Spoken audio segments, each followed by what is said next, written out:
ECOWAS Protocol on Democracy and Good Governance and Conflict Prevention Framework. In the first session, we heard a lot about why it's important for us to collaborate, why it's important for us to strengthen institutions, and why it's important for even we as civil society organizations to begin to be introspective and to rework and reformulate the way we think about our own work and how we go about it in order to be more effective, to throw the light on ourselves to see how best we can even reform from the inside so that we can be more effective.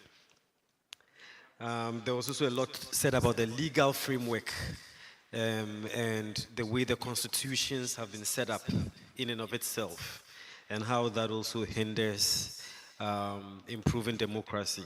Then there was also talk about the inclusion or exclusion, the need to include a lot more people within the democratic space so that people do not feel left behind.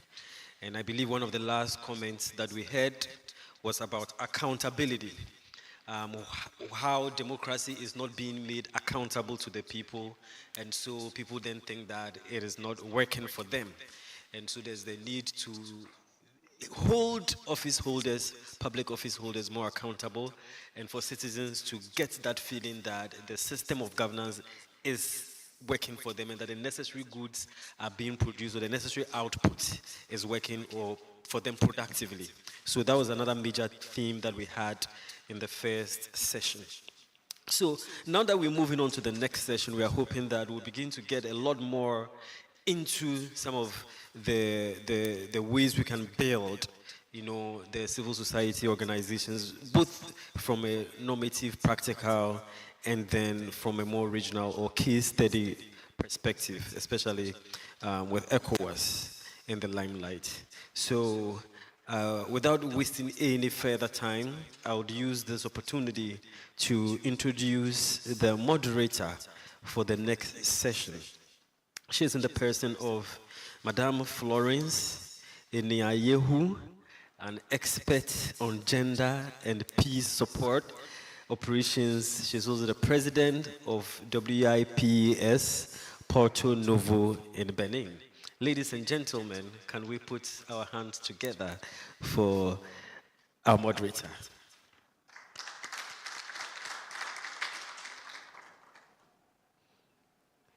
Please, let's give her an extra one as she climbs.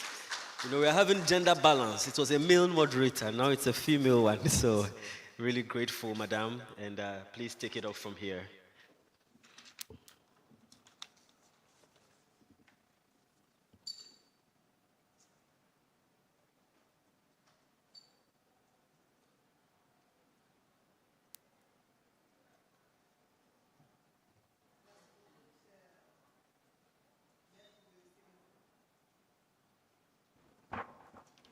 Allô?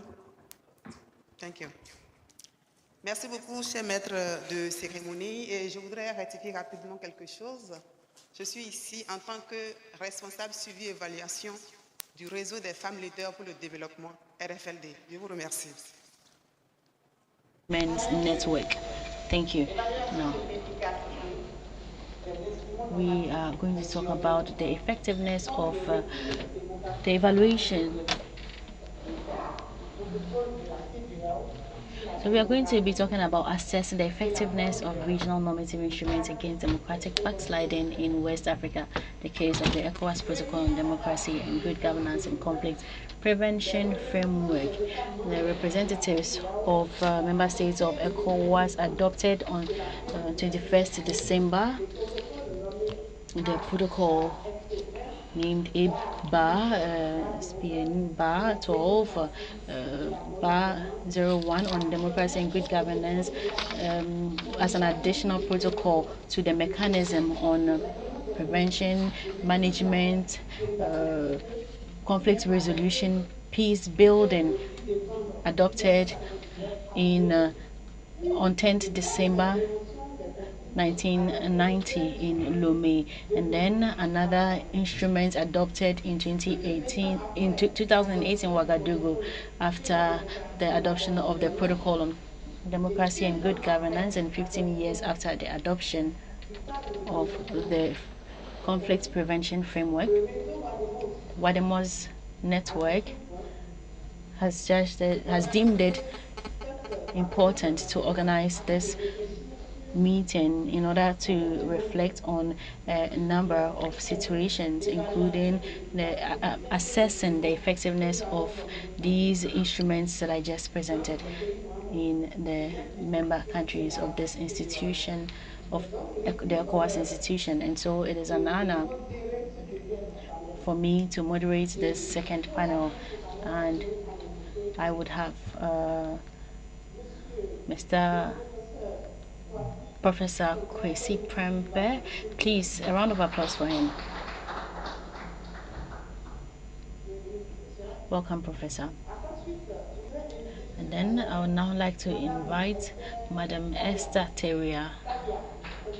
Teria, am I pronouncing your name well? And then I would like to invite Mr. Oluwafemi Ayrabi Ibrahim.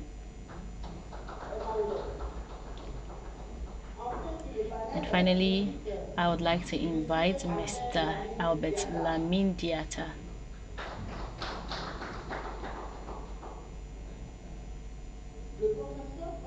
Professor Kwesi Prempe is the project director of WADEMOS. In other words, he is one of the brains behind this initiative. He's also the executive director of Center for Democratic Development, Ghana. Esther Teria is the executive director, Gender Center for Empowering Development.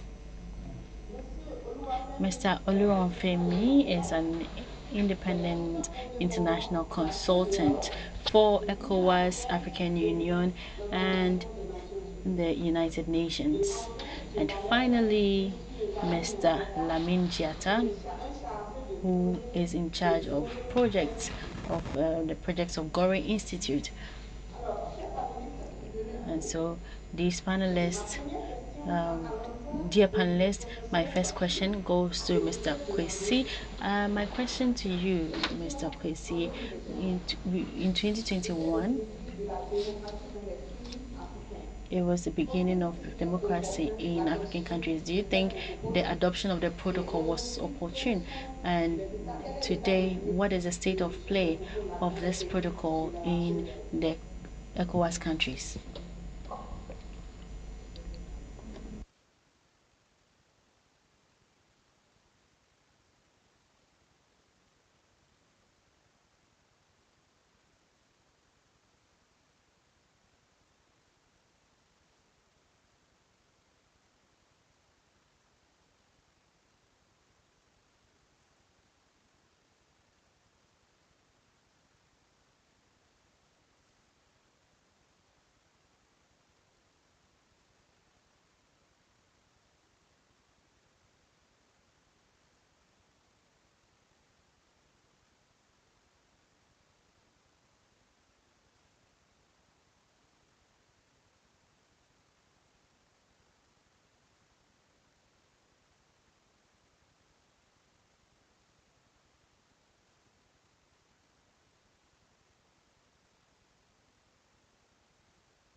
police people in a patrol vehicle going on the highway looking for offenders, then they sanction them before an accident happens. You don't wait till an accident to happen, then you move in with an ambulance. By that time, it may be too late. So I think for me, to operationalize the protocol is really the biggest challenge.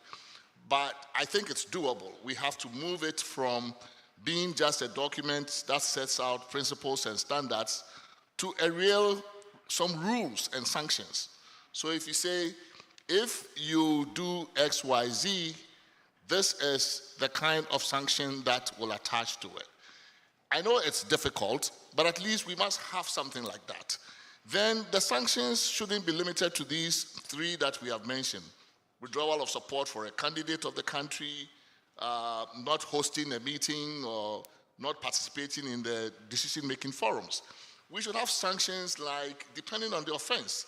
So what I would do is I'll take the whole code, break it down into particular actions, violations, and then the sanction that attaches, including things like if there is, say, you do behavior X, there must be, you can start with something like a private rebuke. A delegation is sent from ECOWAS to meet the head of state or the government and say, well, this behavior here violates this particular rule here, and it is code blue, right? It's coded blue. It's not a good thing. We'll give you a private reprimand. If you continue to do it, or if you breach a different thing of a higher gravity, then maybe we do a public rebuke. ECOWAS actually issues a public rebuke of the country, right? Because part of what we have been experiencing is when a coup d'etat happens and ECOWAS intervenes, then the citizens are saying, but we never heard about you when all of these bad things were going on. So there are so many different bad Recording things. in Democracy progress. doesn't always collapse in an instant. It's a spectrum of behavior over time. And yet none of those behaviors are sanctioned until there's an accident, and then the ambulance moves in, right? So there's a lot of bad driving going on, unsafe driving behavior, that never gets sanctioned because there is no police patrol.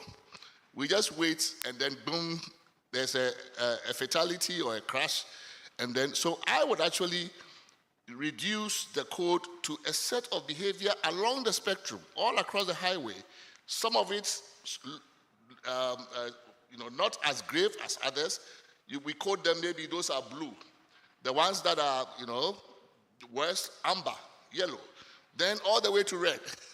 And for each of them, we attach particular sanctions which must be responsive to the behavior. If we do that, I think we can have a real operational document, and then we publicize it. So far, the document is not known to a lot of citizens in the region. It's almost like, when you have rules about good driving and bad driving, it's not only the police have the authority to give you a ticket or to stop you and seize your license or do any of those things, but the passengers in the car must also know about the rules. So we should publicize the protocol more within the region so that citizens themselves can also police their government's behavior by measuring it against the protocol. As it is now, it's only a few civil society organizations and then ECOWAS itself that appear to have custody of this, and most of the citizens in the region don't even know about it. So I think operationalizing it also includes popularizing it, making sure that it's a document that we have all in the region are aware of, that we know, so that when there's bad driving behavior by our government is overspeeding, unsafe driving, we don't even have to wait for the police patrol. We ourselves can tell that the government is not behaving well. So I think that is where there's a gap, operationalizing the document and enforcing it. And the enforcement, it's really, that also is where I think there's a role for civil society, a big role for civil society. It's not just the police patrol, ECOWAS being the police patrol, but CSOs can be part of the police patrol. We too can help monitor. The job of monitoring compliance with the protocol, I think, can be shared between ECOWAS and ECOWAS institutions like the Commission, but also with civil society. So that becomes almost like a kind of APRM system of monitoring compliance.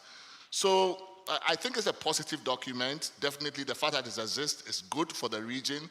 It gives us some reference point, normative reference point for judging bad and good behavior, but we need to give it legs. We need to operationalize it properly so that it would become a useful tool, not just something that we enforce by means of an ambulance. By the time you get an ambulance there, many people are dead already. It's too late. You can't, basically save everybody. And we need to take a different approach for enforcing this.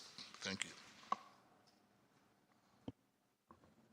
Merci beaucoup à vous, cher professeur. Nous allons retenir que, selon vous, c'est un bon... According to you, we have these documents, but it's difficult to operationalize and enforce the documents. Thank you so much for your brilliant intervention.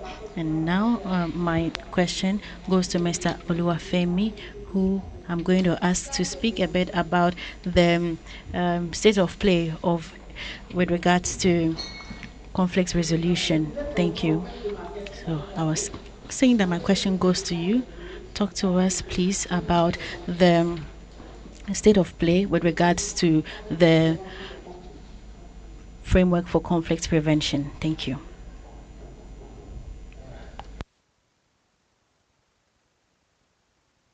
Je m'excuse, je n'ai pas vraiment bien entendu la question. Est-ce que vous voulez bien parler dans le micro, s'il vous plaît?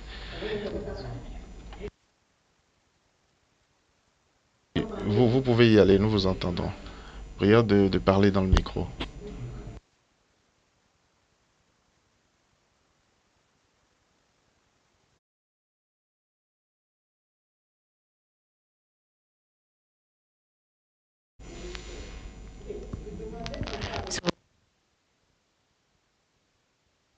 The state of play of the conflict prevention framework of ECOWAS.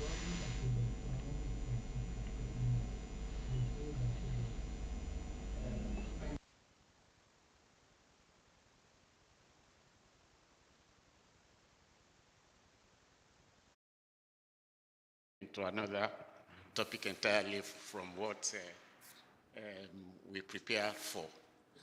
But let me I'll be able to at least use my background knowledge, because ordinarily I was thinking we were discussing on the 2001 framework on good governance. Now, if you are talking about the protocol, there are two protocols that are very significant to the questions. So I'll try to still match the two together. The first one is the protocol relating to the protocol, the 1999 protocol, okay, relating to the mechanism for conflict prevention, management, and resolution, peacekeeping and security. That was in 1999, and that is the one being referred to, as a matter of fact, as the protocol. The supplementary protocol is the one that relates to the good governance, democratic good governance, and that was the one I had thought we were to speak on to. But the two differs. One is an added on to the other. The 2001 protocol, supplementary protocol, is an add-on to the 1999 protocol, which is referred to, as I've said, as protocol. Now, as far as I'm concerned, I think ECOWAS has been able to be very effective within their mandate and on their activities of preventing conflicts within the region. Now, if we take it from the situations, the conflict situation that we've experienced in the past, since the coup started, we've seen how, not since the coup started, we've seen how ECOWAS had been able to handle either through backdoor prevention diplomacy or through the use of the wise, which other one now? That during any of the conflicts, or before even the conflict started, through the early warning mechanism, they've been able to deploy to defeat. And this had helped severally in reducing, even where the coup happened, like what happened in Mali, the coup in Mali, the one in Burkina Faso, the first one in Burkina Faso, and the current one. We had seen where they had mediators sent in there, to make sure that either they revert back to the constitutional governance, or trying to manage in the form of at transitional level. But in all this, ECOWAS, I think, in my opinion, had been able to perform credibly well. Now, before there was the Togo. Before then, there was this during the Yahya Jammeh's after the election that he refused to leave the office. It was the strength of ECOWAS, in trying to force him. It required the ECOWAS standby force to probably deploy like battalion, either on the air and sea, to be able to force him to leave the office. So these, I think, are part of the decisions that have been taken by ECOWAS to stabilize the political situation in the region. Also, of recent, which had been a very serious problem for even ECOWAS itself, was the issue of Niger, where we had the recent coup d'etat, and there had been, which was misconstrued by the citizens. Just part of the thing that Prof said about the citizen not really knowing what all these protocols and treaties stand for. So because they know, probably that one will be an aspect of the civil society's shortcoming, which I'm sure my brother and good friend will speak to tomorrow.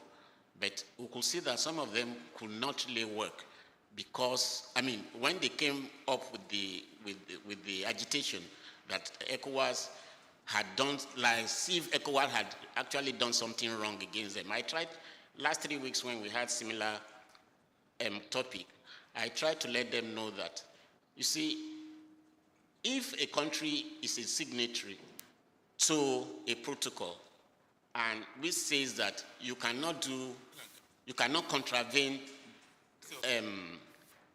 these rules, and if you do that, X, Y, Z action will be taken, and a situation whereby you contravene it, and those organizations that is involved to manage it came up to say, oh, what you've done is wrong. You are signatory to a treaty that you have to abide by the letters. And the other area where I think ECOWAS had really worked too was during the Liberia-Sierra Leone civil war, and they had to deploy ECOMOG. And everybody here will agree that ECOMOG played a fundamental role. Yeah, there were some gaps at the end of the day, but then they were able to stem the civil war, and despite the fact that there were a lot of other a lot of shenanigans tried to destroy, trying not to allow that same intervention to work, because it was only Ghana, it was Nigeria, Ghana, and one or two other countries that led it, where other people were busy sleeping, and they were trying to undermine it, by allowing arms to cross. But ECOMOG was able to save lives during those periods. And these, I think, are part of the means ECOWAS used to prevent conflicts that have been very alarming within the sub-region, within the region. Alors, merci beaucoup, Monsieur Oluwafemi, pour votre intervention. Et on retiendra que, selon vous, la CEDEAO a pu quand même, sur la base de ce protocole, intervenir pour régler un certain nombre de conflits, notamment en Gambie et au Libéria. Merci beaucoup à vous. Vous avez également rappelé que les États membres doivent considérer ces instruments comme étant contraignants pour le bien des peuples de ce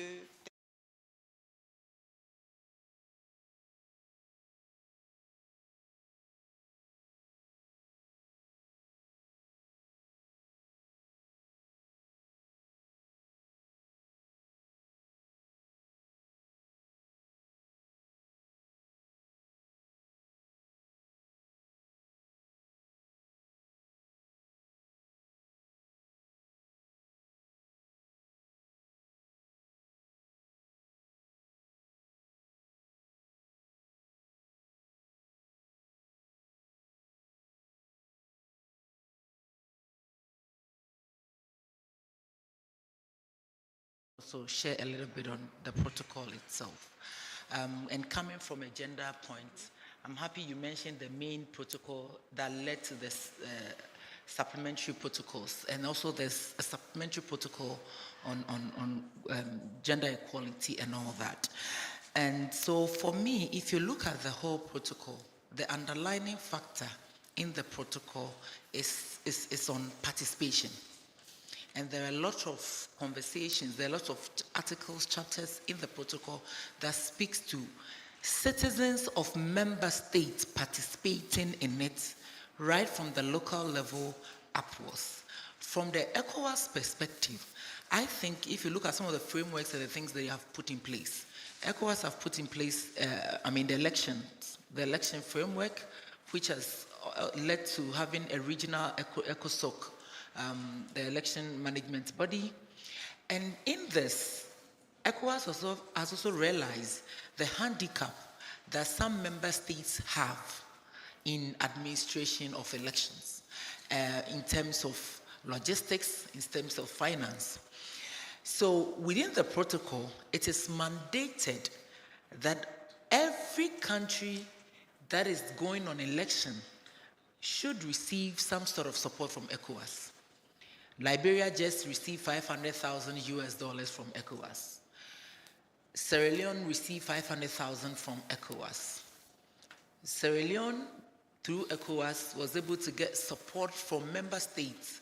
Guinea gave them opaque ballot boxes and all that used. They supported in other ways. So we have all those things in place. And then you have ECOWAS setting up the framework, the supplementary protocol on gender, and having an entire new commission. And not only that, but within the good governance, democracy and human rights unit, they have what they call the West Africa Forum for Political Party. And they try to integrate gender into some of these conversations, which they make sure that when there's election or anything, there's that engagement with political parties in the member state country to look at how they are engaging women, how they are engaging youth, and all that. So for me, if I look at what ECOWAS is doing, and you read the early warning reports that are sent to member states, some of the conversation we are having in this room are captured. Unemployment, youth, everything is being captured in the ECOWAS early warning report to member states. Now, there's one thing that we have to also begin to think about, that our member states are using to their advantage and also flouting the same protocol that they have adhered to. One key one has to do with the article that speaks to the member states not touching the legislative instruments. That is one of the things that has been violated. And now member states always hide behind the conversation of sovereignty. It's a sovereign state, and ECOWAS derives its existence from the member state's sovereignty. So ECOWAS on its own is nothing without the sovereignty of the member states. So here you are in Ivory Coast, Ouattara says, yes, my people are saying, this is what the people I'm governing saying, and that I should go for this. So the sovereignty of the states overrides what ECOWAS wants to do, because ECOWAS derives its existence from the sovereignty of the states. So that's one thing that we have to look at. Now, for me, I take the conversation from where Prof was talking about domesticating and implementing the protocol. Now, ECOWAS protocol, domesticating it in the member state country is it's a tug of war, because when member states get in there, I don't know, I feel member states feel if my people are knowledgeable, if my people become more, their civic education is on top and they know their rights, it's to my detriment. I wouldn't have power to control them. So let me try and find a way. So member states are not doing what they need to do.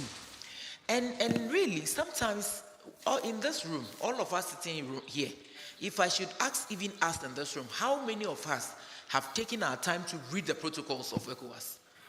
You see that chunk of us don't even know the documents we are talking about, sitting here talking about. And so member states know the deficiency in this. And today, the young people that we have are not ready to read some of these important documents.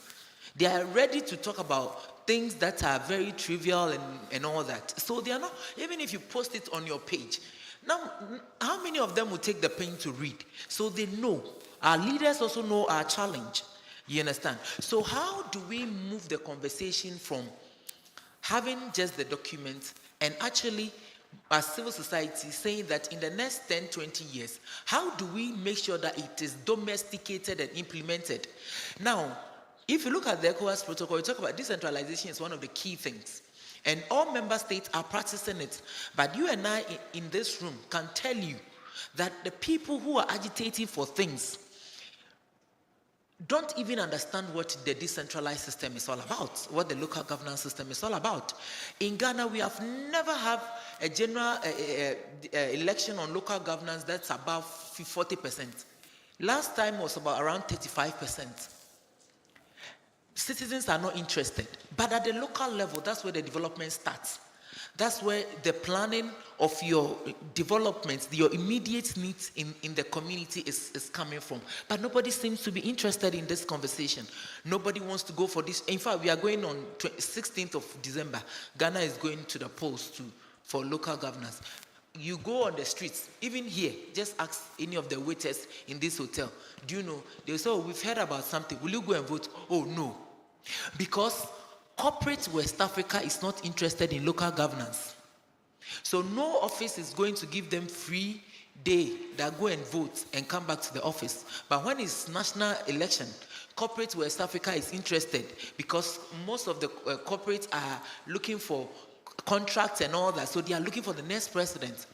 But these people at the local level where people will feel the actual governance, the actual democracy they are practicing, we don't pay attention to it. And for me, I say it's so sad because if you look at Nigeria, all the member states, their constitutions have given some mandatory amount that needs to go to them for development. And if you look at this district, politicians are misusing these things because citizens' participation, demand for accountability, it's not happening. So ECOWAS, on the other hand, has a protocol that is so good, but if you look at its implementation, it's a problem because member states are not adhering to. I was telling somebody, I find it ridiculous to say that 3 years somebody's in local government office in Nigeria is not being paid. Yet you have elected local government officers where they, at the assembly level, they have their mini parliaments where they make laws. They oversee some of this financial usage and all that. And nobody is talking about these fundamental issues. So for me, I think that the ECOWAS protocol, they have tried their best to set up things. Yes, of course, just like every human institution, there are flaws, there are room for improvement and all that. But how do we get it working? Now, to talk about this election observation, yes, to my best of knowledge, I have not personally observed with ECOWAS, but anywhere that I have observed that ECOWAS is there, even the composition of the leadership, you see that there's women there. Even sometimes the women override the men, sometimes, And so for that, it's been very implemented. They are very mindful of the presence of women, and I've seen reports where there's that emphasis. What is the situation of women? How are women being fed? Violence against women is one of the things that flash up in almost all the election observation reports. And also following up, after the election and the reports come out, there's also a follow-up mechanism that is there. But I tell you, both ECOWAS and AU do the follow-up mechanism. And this one, I happen to be part of one of the follow-up from the AU. And I was so surprised. After the 2016 election, there were lots of recommendations that needs to be worked on. And we visited the Electoral Commission 2 years after the election.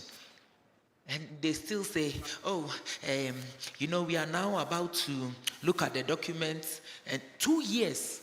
And we're about 2 years to finish to enter into another election, 2020 election. And these people haven't even looked at the document to look at where they need to change, where they need to include a lot of things. So the conversation is so complex that our institutions, even national institutions, are not aware of their role in the implementation of these ECOWAS protocols. Now, if you look at our human rights institutions in West Africa, how many of them are able to tell us the human rights, the actual human rights condition of West Africans? Even linking it to elections. Are we able to, Ghana, 2020 election, over 8 people died. Did the Human Rights Commission in Ghana, per the protocol, the Human Rights Commission is supposed to even come out and see the modalities. How do we work towards it? So it seems our institutions are not even aware of their role, their responsibility as to how to do this. Now we talk about political parties. Internal political party, election observation should be more inclusive. But if you go there, I go to the parties and I ask them, I say, your polling station people, all your agents are men. They'll tell you, Esther, this election is a do and die affair.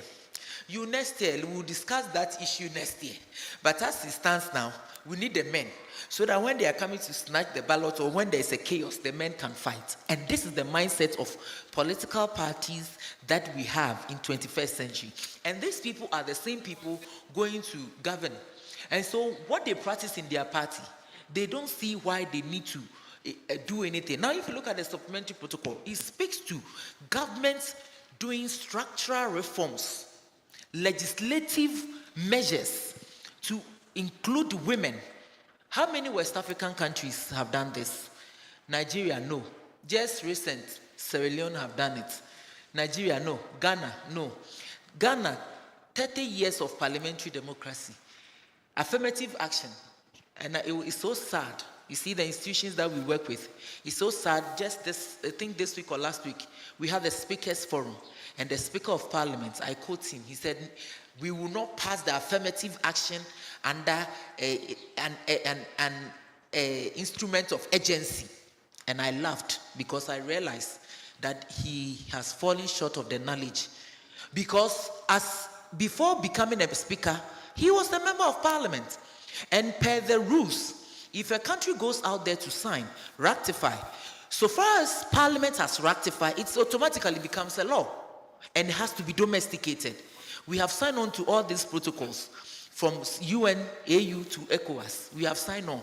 And today, as a Speaker of Parliament who have been a member of Parliament for over 24, almost 26 or something, 24 years, is telling me, who has never been to Parliament, that he's not going to pass the affirmative action bill under certificate of agency.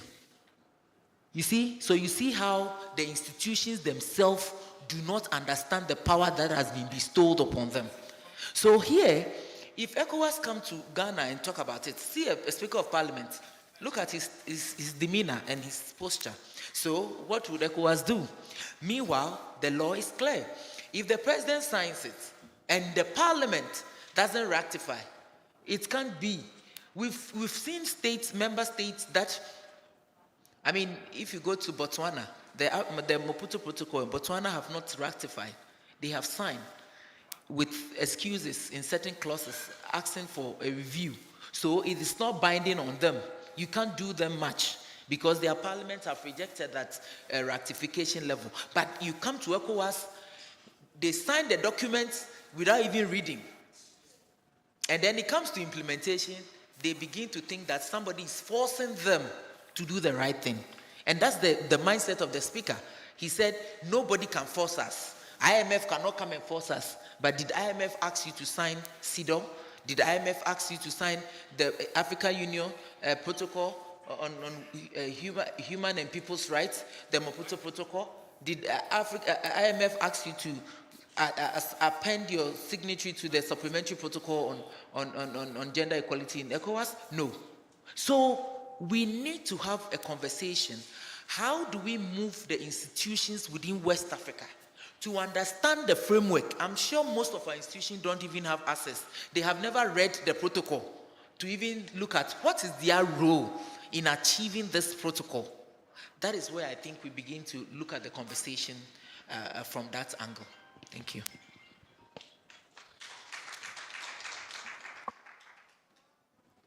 Alors, merci beaucoup, Madame Esther. J'avoue que vous avez fait suffisamment de développement et beaucoup de points ont été également apportés. Vous avez parlé de la discrimination.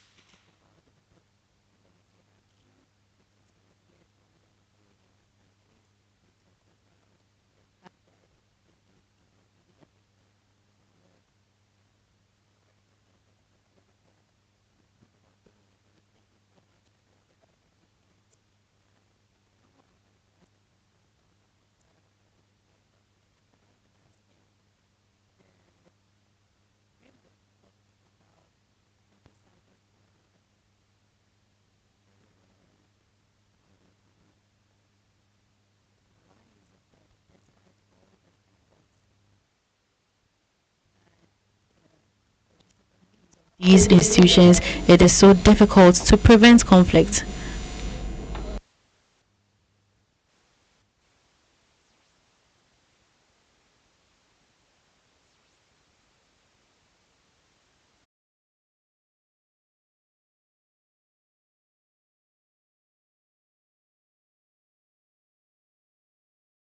Facing difficulties to meet this challenge because the follow-up mechanisms are not always effective due to the absence of response and strategies to anticipate these conflicts.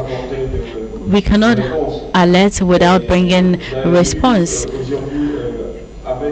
And today, with all these numerous coups d'etat, you realize that when ECOWAS imposed sanctions on these countries, they asked them, where were they when the terrorists were gaining grounds? Where were they? Where the leaders were manipulating the constitutions and doing things that are not democratic? Where were they when the countries, the leaders, were violating human rights?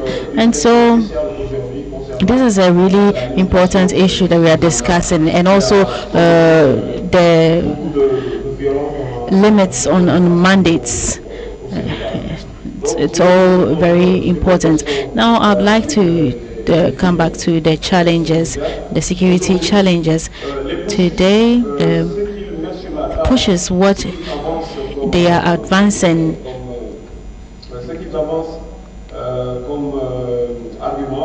as arguments is that the politicians have not ensured security, the security of the citizens, and so they are the ones who are on the field and they are best positioned to ensure security. And well, meanwhile, there are so many other threats to security. There is violent extremism, there is climate change that has consequences on the people, there is also a youth that has less economic opportunities, and we know that the youth of today are very vulnerable. And so today, when we look at the situation, for example, in Senegal, in the space of 3 months, there have been more than 15,000 youth who have gone to Spain. Some are even mobilizing funds, up to 6 million, 7 million francs CFA to pass through Nicaragua and enter the United States. And so these are all issues that are very important, and we need to focus on them. And then again, there is the issue of autonomy, military autonomy. We've observed that some countries are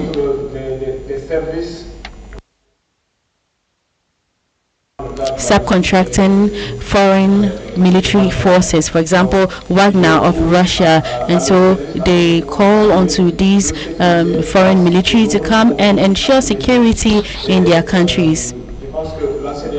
And I think that ECOWAS needs to also reflect on this issue. And then with regards to the limits on mandates, I was saying that this has created a lot of tensions in Senegal and even in Guinea, in the Republic of Guinea. I recall that in 2012, when the Constitutional Council validated the third mandate of the president, it led to a lot of violence. There was a loss of lives, loss of human lives, a lot of injuries, casualties, and a lot of arrests. And so I think that today we have states that are really making efforts by on the basis of these protocols, and with this protocol gives our countries a kind of regional constitution which can be used to manage situations in the different countries. Benin did this, and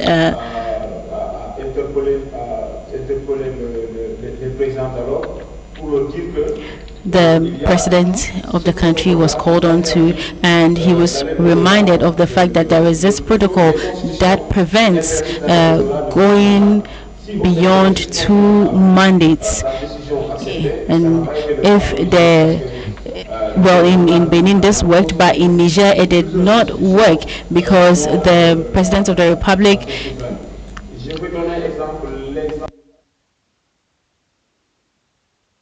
he dissolved a lot of institutions when this issue was raised.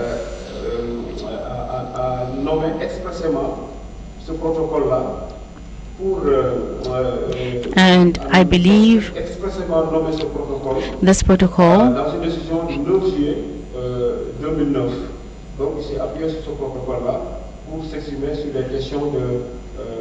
is really important when it comes to mandates, limits on mandates. Again, we need to have the courage to use the protocol. Our states need to have the courage to use this protocol.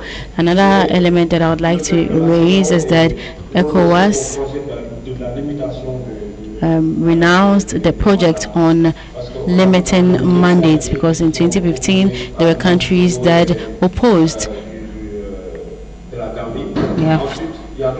And then we have Togo and then Gambia, and then we have Senegal and Cote d'Ivoire recently who were not in favor of this project. I think ECOWAS needs to make sure that it carries out this project, otherwise it will be very difficult to build democracy. These are the elements I had to share. It is true that in the beginning, this is not what I had prepared, but well, I've been able to put together some elements that are in line with the question that you asked. I think what is important is that ECOWAS must find solutions. Thank you. Thank you.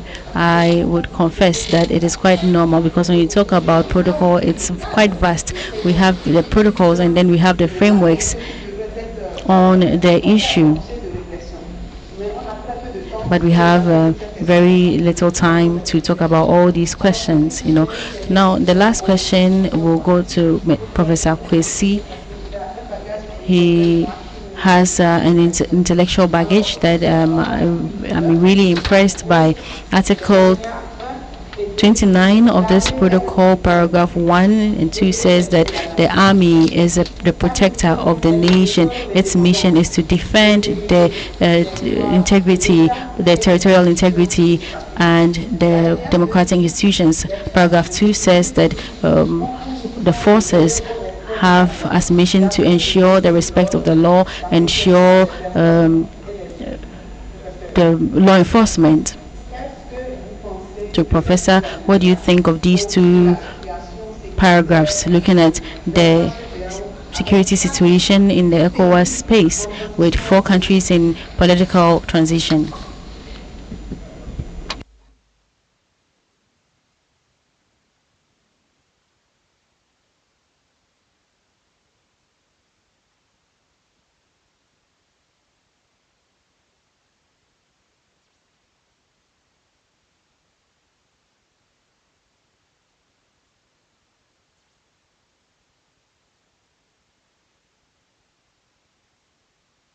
States that are facing a security crisis.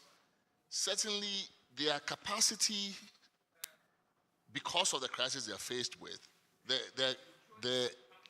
of the things that the protocol requires of all of the states is somewhat more constrained, right? State fragility is a reality for those countries, more so than it is for many of the other countries, certainly the coastal countries, say Ghana and others. Of course, the crisis in the Sahel is coming down. It's not limited to the Sahel. It's descending towards the coastal states as well. But I think there's something unique about the nature of the fragility that they face. And sometimes I've wondered if there isn't a kind of a responsibility on the part of ECOWAS to assist states facing exceptional fragility issues, right? Because it's difficult to build a democracy on the backs of a fragile state. A state, you have to have a state first, right? You have to build a state, and then once you have a state, then you can really do many other things. But these states face peculiar security challenges.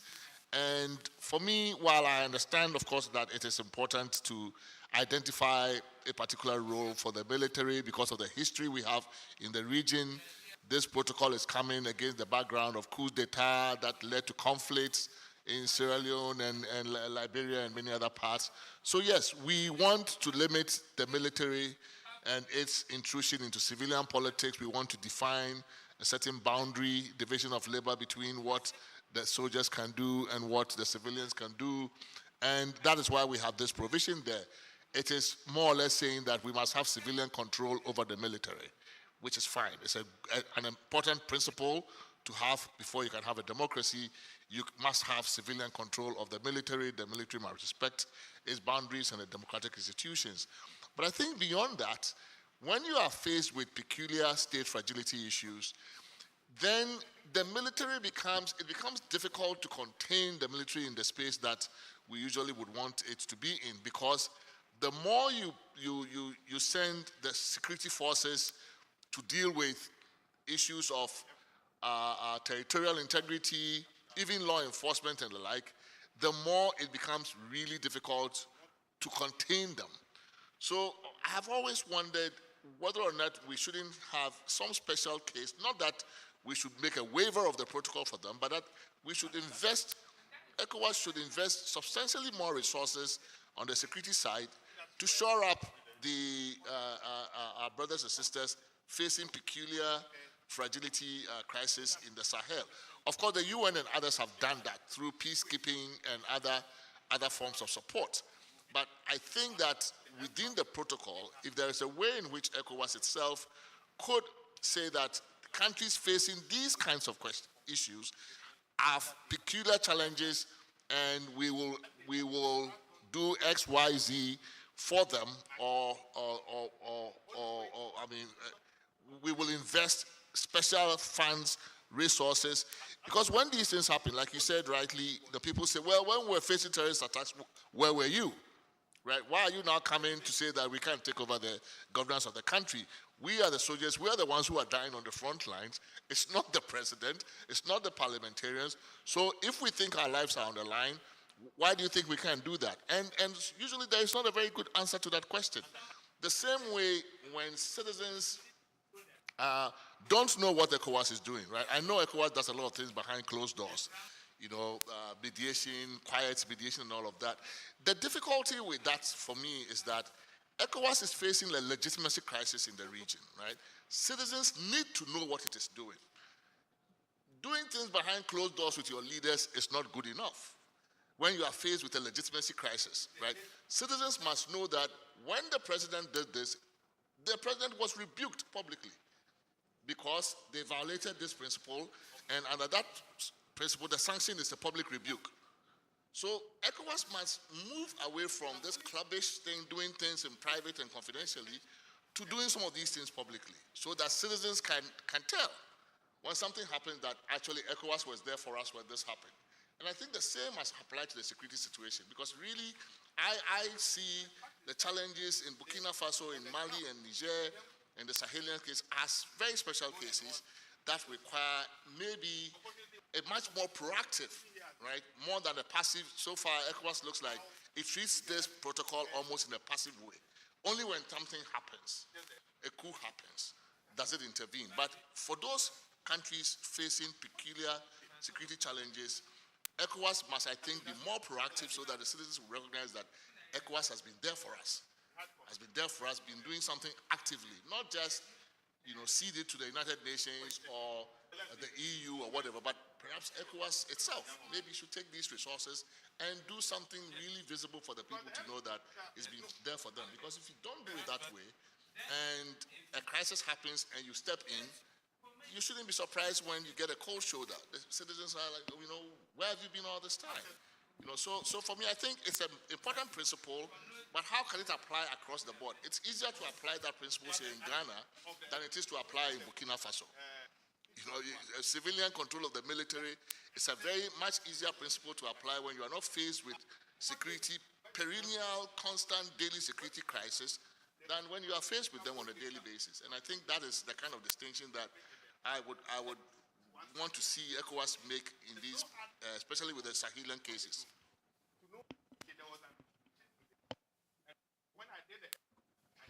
Alors, merci beaucoup, cher professeur.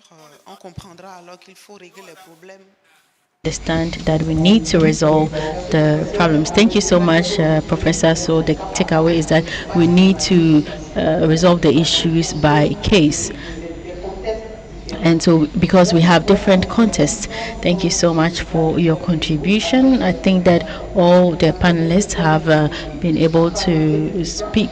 We talked about fragility of countries, support by ECOWAS. You talked about the fact that ECOWAS need to invest in security issues in the Sahel. We also talked about the legitimacy crisis to resolve the issue of territorial integrity.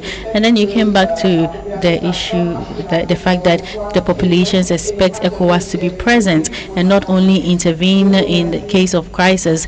Thank you so much, distinguished panelists. Thank you so much for your different interventions, your different contributions. Distinguished participants, thank you so much for your kind attention. Now the floor goes to you. If you have any contributions, you may take the floor.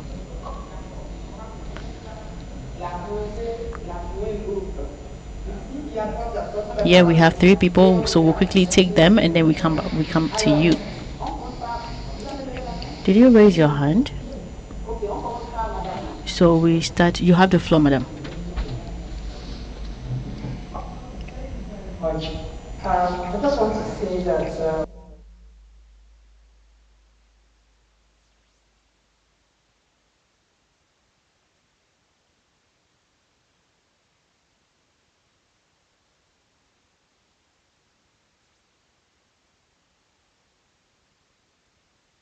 against Niger Republic and then the issues around there. But you see, for us as a country, we are also facing credibility issues.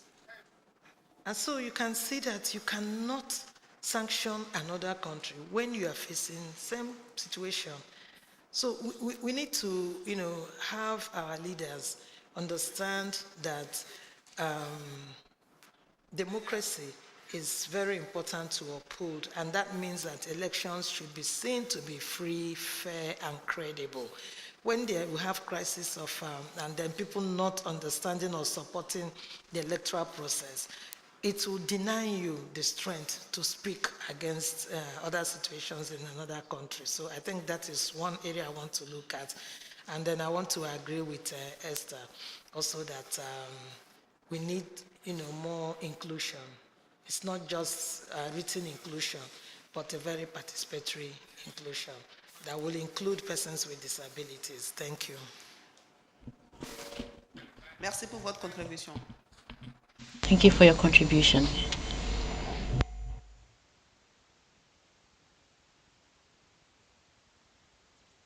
Thank you so much. I would like to also thank the different speakers and say that I think it is true there are issues with legitimacy and even with regards to ECOWAS itself, because I think ECOWAS is a victim of the Conference of Heads of States, because they make the decision, and when this assembly is constituted, is composed of illegitimate heads of states, then we cannot expect anything better. Now, when you come down, can we reproach? I think that there are too many reproaches towards the institutions of ECOWAS. When we take the protocol of Lomé and its additional protocol, I think that the protocol is good. It's good in itself. There are some elements in it. For example, the issue of on the limits on Monday reforms, which is supposed to be done 6 months before the elections. I think this is something that is applied within the ECOWAS space. Now we can ask ourselves other questions.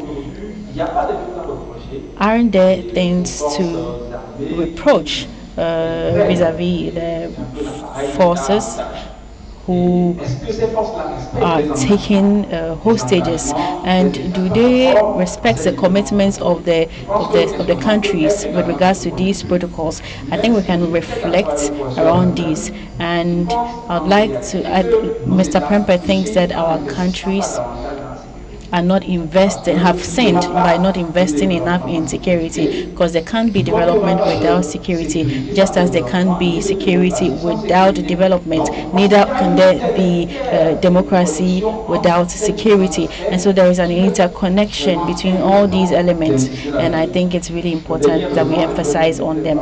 And then the last element I'd like to raise, and maybe I'll end by asking a question: don't you think that today within ECOWAS there is a real problem of quality of people, of leaders that we have leading our countries? Because I think that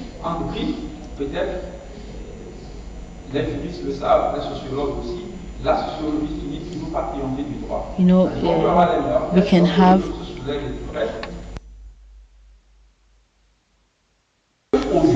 today, don't we need people of good morals leading our countries? Instead of talking about the quality of tests, Judge Weah, for example, congratulated his adversary. So I think that this is something that we need to do. All right, thank you so much. By thanking the panelists for an amazing submission. But I just want to, my name is Tijani Abdulkarim. I'm the Executive Director of Socio-Economic Research and Development Center and from the Transition Monitoring Group. So my own concern is on these issues around democratic backsliding. So what we see today is not the issues around democratic recession in Africa. It's issues around effective leadership recession. Because if you look at the whole way, the way it's structured, leadership in Africa over the years, the quality of leadership that we have had over the years keep on depreciating. And that is why you see that it's what you see there is the issues around the institutional capture in Africa. Even when we are talking about ECOWAS today, ECOWAS has its own challenges, especially when it comes to around the structure of ECOWAS itself.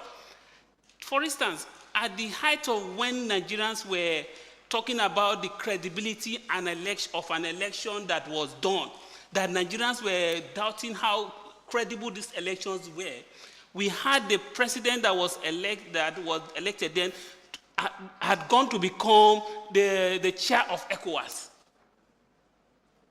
A president, when the case were still in court, he was already the chair of ECOWAS. At the regional level, the structure has already been captured. Even in Nigeria, in the state, when Nigerians were talking about the capture of the institutions like INEC, like the Nigeria police and other institutions of governance, at the regional level, the structure of that would have actually talked about how the elections were not done properly have already been cast. If you look at most of the election reports that came out in the 2023 elections, you know that many international observers made it very clear that the elections were not credible. But yet, the chairman of ECOWAS had actually become the president of Nigeria that came under that kind of election. So I think part of the problem we have with ECOWAS is the structure of ECOWAS.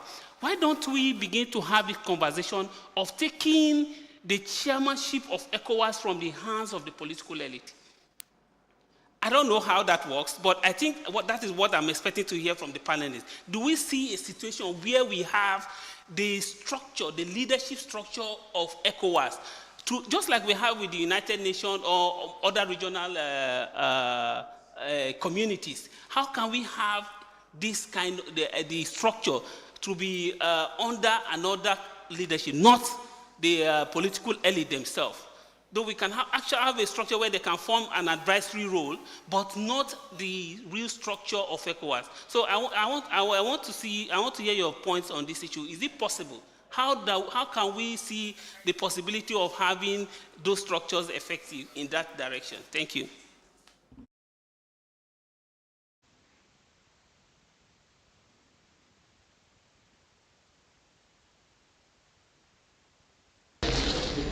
Thank you.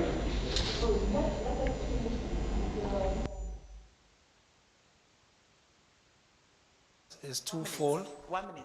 Sorry. I think for disclaimer, so that the conversation will be rich for us to move on. My brother's earlier statement, let's remember that member states are dealt with as a nation, not individual. UN would deal with Nigeria, not individual. So who is Nigeria? Who did Nigeria say is representing Nigeria? It's who Nigeria says is representing Nigeria. ECOWAS does rotation. If you look at the current commission, the commissioner before was from Gambia. The current commissioner is Ghanaian. It has rotated. It's on the for Ghana now. It will rotate. It will go to another country. So if Ghana right now presents a mumu, ECOWAS will deal with the mumu, because that is what the nation called Ghana has presented. We need to get that fact right, so that we will look at how do we engage the citizenry. What has resulted in us giving the leadership that we don't like? What has resulted to this issue? Are we looking at the critical issue? Research have shown the monetization of the politics in ECOWAS, a West Africa region, has been producing bad leaders. All you need is have money, and the rest is history. Let's look at the fundamental ones and stop attacking individuals. It doesn't make the conversation richer. It doesn't make us to get solutions, and it doesn't make our people appreciate and also be held accountable and responsible for some of their actions. Because it's the same West African citizens who go to the polls to go and take T-shirts and few coins to elect bad leaders and then to become a problem for us. So in moving forward, as WADEMOS members here, how do we diffuse this issue? So let's look at the conversation. ECOWAS protocols are here. How do we diffuse what is happening now? The protocols are there, but we are not adhering to it. They are not obeying them. Money has become the order of the day. It's not about what you are doing. You see a corrupt official, all he needs is to have money, and he gets re-elected. How is the Nigerian political system done? How are the political parties in Nigeria held accountable to some of the things happening? How are political parties in Ghana, the Sahel region? How are the political class, the continuous politicization and weaponizing of our military forces, and the military turn against them, and it affects the citizens? You go there in Guinea-Bissau, the person who led the coup was a close confidant of the president, and he knew the in and out of the operations. They weaponized the military to their advantage. If you go to Niger, these are not aliens. The people who did the coups are not aliens. They were part of the system. How do we work as WADEMOS members to advance democracy, looking at this protocol, where you have an institution that derives its energy, its survival from us sitting in this room? How do we make sure that we get the people to become more knowledgeable? I always tell people there used to be a time in Ghana where people were interested in T-shirts more than anything. And it's the same work that civil societies did. Now people became more interested in, what are you doing for me? When you take the T-shirts, when I take the T-shirts, or when I take the money and you go, I won't see you again. So right now, what do I want to see? So please, let's gear the conversation towards that so that we can have tangible recommendations and solutions and practicable things that we will carry as civil society operatives here to implement in our countries. Thank you. Okay, thank you. So can I proceed? Okay, so my question is to the panelists. So the challenge of national sovereignty. So in your view, how can we strike a balance between national sovereignty and the country's commitment to signing these protocols, particularly the protocols on good governance? Secondly, most countries do not succumb to the jurisdiction of the ECOWAS court. Yet, citizens take complaints to the ECOWAS court. When there are enforcements, there are no way for these sanctions to be complied with. What can we do as WADEMOS to ensure that these governments are held accountable to the rulings of the ECOWAS court? And then lastly, I was thinking about proposing the formation of an ECOWAS court on electoral dispute management. Would that work? Is that something that we're giving thought to in light of the numerous electoral disputes that arise from the conduct of elections in the region? Thank you.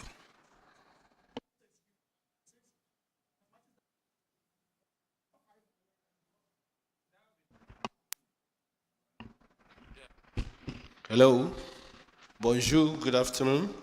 Thank you very much. Very insightful conversation. My name is Paul Osek, for the network coordinator for WADEMOS. My brother Oscar took the wind out of the sail. I had wanted to ask a similar question regarding the role of the ECOWAS Parliament and the ECOWAS Court in this conversation. Because if you look at the ECOWAS Convergence Principle, it talks about having checks and balances, having the arms of governments at national level very representative, and framed in such a way that is able to provide oversight over the executive. So we have our parliament, we have our judiciary. And then we want to set up a regional governance system at the regional level or the supranational level. Then all the powers seems to be concentrated in the commission. In the conversation that we are having regarding Niger, Mali, Burkina Faso, we've not heard the voice of the ECOWAS parliament in these conversations. So it's important to reflect on how we can enhance the agency of the ECOWAS parliament to be able to also respond or become very effective in regional conversations or in responding to the challenges that we are facing as a sub-region. The parliament's role is critical because if you look at the composition of governance, ideally, they are the real representatives of the people because they are carrying the mandate of the citizen. The same with the president, but to a larger extent, the president is just one human being. But you have delegation coming from countries that are more than one, having diversity and the necessary plurality to give the representation required from national level to the regional level. So I want us to reflect on the role of the ECOWAS Parliament in this conversation of stemming the type of democracy backsliding. Then there's also been a conversation around how to enhance the capacity, awareness, and knowledge of citizens on the normative frameworks. In a recent workshop I attended, it came up that ECOWAS itself is supposed to have some kind of national chapters, a coordinating platform at national level. But most of these platforms are non-existent, and they are not functioning at the moment. I don't know whether our experts have any idea as the mechanisms required to operationalize these national coordinating platforms.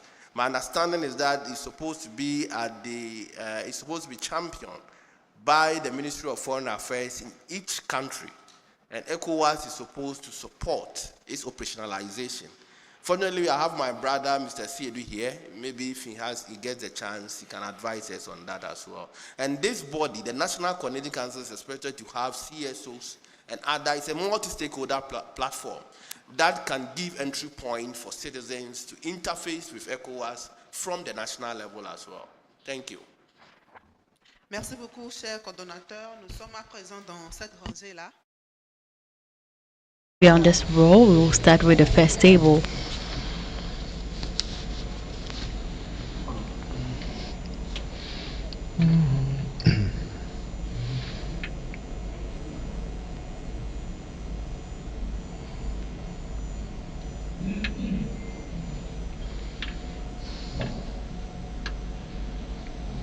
Ok, merci beaucoup. Jérémy, je pense que Thank you.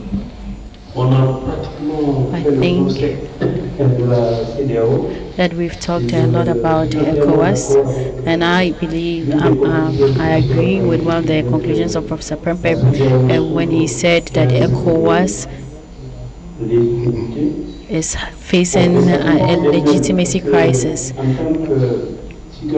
As a citizen of the sub-region, we have the impression that the decisions of ECOWAS are really elastic.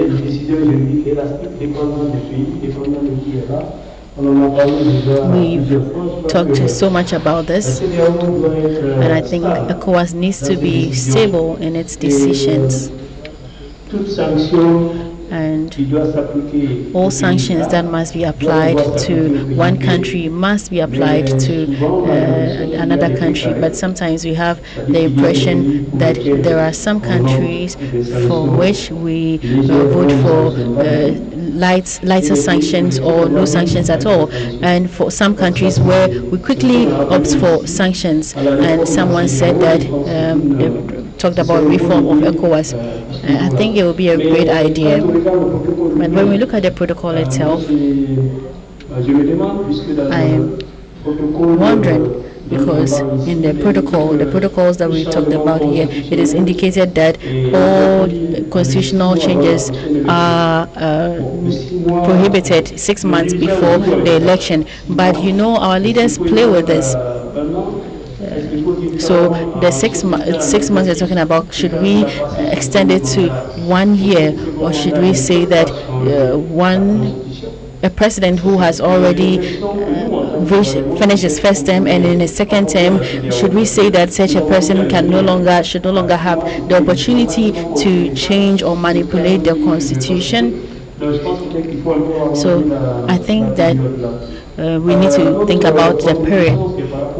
And then the next contribution is with regards to the youth. I'm not seeing a lot of offers to the youth. We have our colleague from Senegal who talked about the case of Senegal, but I think that it's the case in the entire sub-region.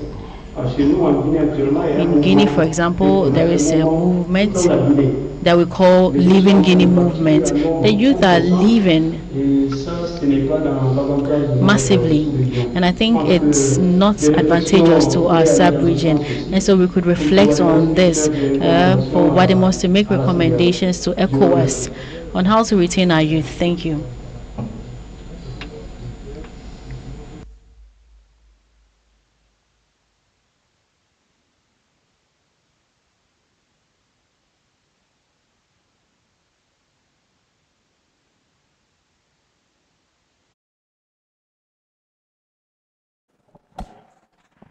Moderator and the discussant. It's very enlightening, given that you are dealing with one of the key instruments, normative instruments of ECOWAS, particularly regarding issues about democracy, good governance, rule of law, human rights, and almost everything is found in that particular document. First of all, let me premise my intervention with this statement that when you talk about ECOWAS, ECOWAS is all of us here. So we don't have to see ECOWAS as some entity sitting somewhere other than those of us sitting here. So whatever we talk about ECOWAS, either good or bad, we are talking about ourselves, because we are ECOWAS. ECOWAS, as I indicated, here I believe the figures are being pointed at the ECOWAS Commission as an institution, right? It's just a secretariat serving what member states want and what member state decides. So let's get this understanding clear so that we can now proceed. I honestly like the way Professor Prempe used the analogy of an ambulance and a police patrol to more or less explain how the protocol works. It's a very perfect way of trying to break down so that people understand the issues very well. But it's also very simplistic to the extent that we are trying to more or less, separate one key entity, which is the member state, from the institution, which is the secretariat or the commission that actually services what member states want. Because the protocol, whether we like it or not, were actually adopted by member states and not the ECOWAS Commission. The ECOWAS Commission only implements what member states says. So if the member states have actually adopted a protocol that are weak in their operations, that's what it is, right? So then the critique, or let me put it that way, should be geared towards member states. And who are the member states? We are members of the member states, the community citizens. So we should have a way of actually addressing our government, right, to see how some of these things should be put, and not the commission. The commission can only do what member states want or what member states instruct. So that is basically how it is, right? So let's get it from this angle so that we can understand going forward. Well, I think Esther also addressed the issue of why would ECOWAS elect Nigerian president as chair whilst ECOWAS was aware that there was some, post-electoral petition or dispute against.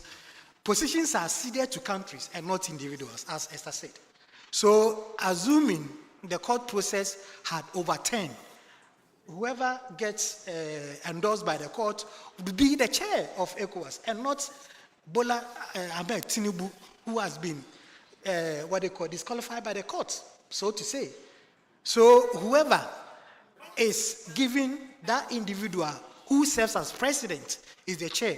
So the positions are ceded to member states. They are not ceded to individual. So that's why there have been few times that even sitting president going into elections had been elected as president.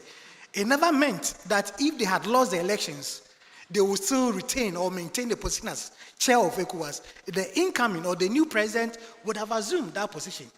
So those positions are ceded to member states and not the individuals. So let's also get this one clear going forward.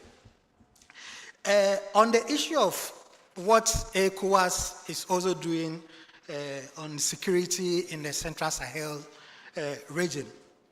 Indeed, at the last summit in July, there was a decision that was taken by the summit. And here again is the summit decision that is taken that the Commission implements. The Commission, the structure of ECOWAS is said that the Commission cannot do anything on its own if not authorized by the authority, which is the summit in this case. So that summit also actually directed the Commission to operationalize the ESF, the ECOWAS Standby Force, in its kinetic form to try to, counter these terrorist armed groups and all that. And actually they put in place what they call the Troika +1. That included Benin, Nigeria, and Guinea-Bissau. These are the member states. So the president of this member state, the +1 was Niger, because Niger wanted to be part of it. And a meeting was held to that effect for the authority to actually have a way of engaging these countries that are actually in the forefront of these terrorist activities. At the time that the heads of state were about to move, in fact, at that meeting they appointed President of Benin, President Talon, as the leader, the one that is going to actually coordinate the activities, and also by visiting these countries. And in the same summit, they also appointed a special envoy on terrorism in the person of Baba Kamara. So there was an attempt or effort in place to actually see how best they can put this thing together to start operationalize by way of supporting in terms of military support to these countries, particularly Niger, Mali, Burkina Faso. They are the countries at the forefront. Obviously, Nigeria is part of it. It was around this time, the meeting was held on the 19th. So Talon was supposed to have moved on the 25th, 27th. Then the coup d'etat in Niger happened on 26th. So the coup d'etat coming actually disrupted so many things because all efforts was geared towards trying to resolve that issue. So that has actually more or less also affected the, ECOWAS's response or support to this member state in addressing these issues about terrorism, right? But as you speak now, the special envoy that was appointed is supposed to, today is 29th. Yeah, from tomorrow, he will be visiting Burkina Faso and Mali and have discussion, consultations with the authorities in those countries, then see how ECOWAS can support in that regard. But that notwithstanding, ECOWAS has also been giving certain key support to these member states. Financial support to support them in the counter-terrorism measures and all that, except that usually some of these things are done And in the diplomatic world, there are certain things that you don't put out in the public domain. So you might not see what is being done. That doesn't mean that ECOWAS is not doing anything. Indeed, now everybody seems to be applauding President George Weah and what Liberia had done and all that. Nobody is applauding ECOWAS. If things had gone wrong, it's ECOWAS that is, and when they talk about ECOWAS, it's the commission, unfortunately so, that they are talking about. It's not a member state, right? See what happened in Liberia. The efforts behind the scenes that actually went into this, in making sure that Liberia came out this, a lot of people are not aware about it. But we did that. ECOWAS is not taking any applaud for that. But if things had changed, every blame, ECOWAS. I mean, that's what it is. And we accept the fact that indeed, because we serve the community citizens, we serve member states. If things don't go well, it is us that people will blame.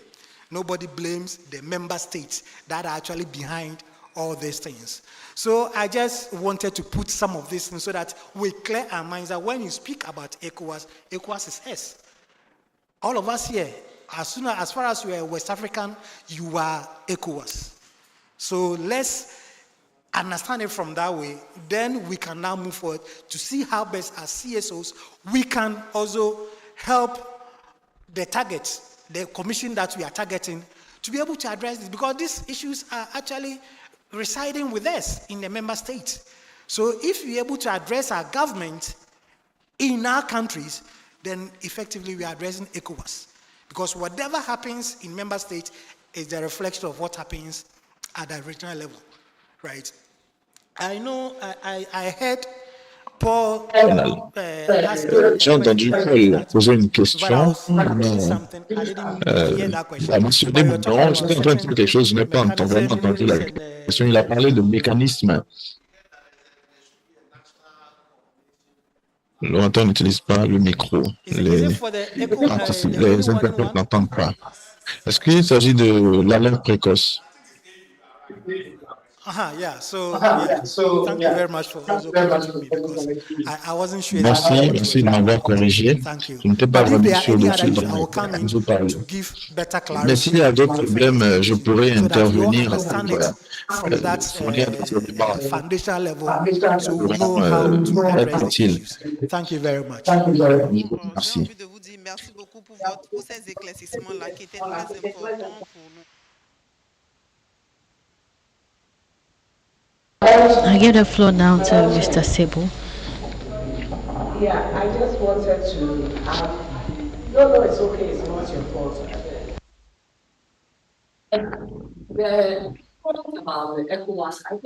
Concernant la CEDEAO, je pense que la question que Paul posait, c'était concernant la société civile, que la société civile puisse échanger avec la CEDEAO. La CEDEAO, ce n'est pas dans tous les pays que le ministère des Affaires étrangères est le point focal auprès de la CEDEAO. Dans certains pays, c'est le ministère de la Justice. Dans d'autres pays, c'est d'autres ministères qui jouent ce rôle. Tout dépend des États membres dont nous parlons. Et Dana? That one was in foreign affairs in Ghana. But in other countries, you have it in other ministries. And the idea is that those ministries will coordinate and make the linkages between what is happening at the regional level and the national level. And they are supposed to be our entry points at the national level for civil society. But for many of us, we don't even know they exist, or even how to engage, So that is one of the areas that WADEMOS could be looking at. How do we, if we are looking at solidarity building and all of that, how do we also make sure that we get that engagement right? Thank you.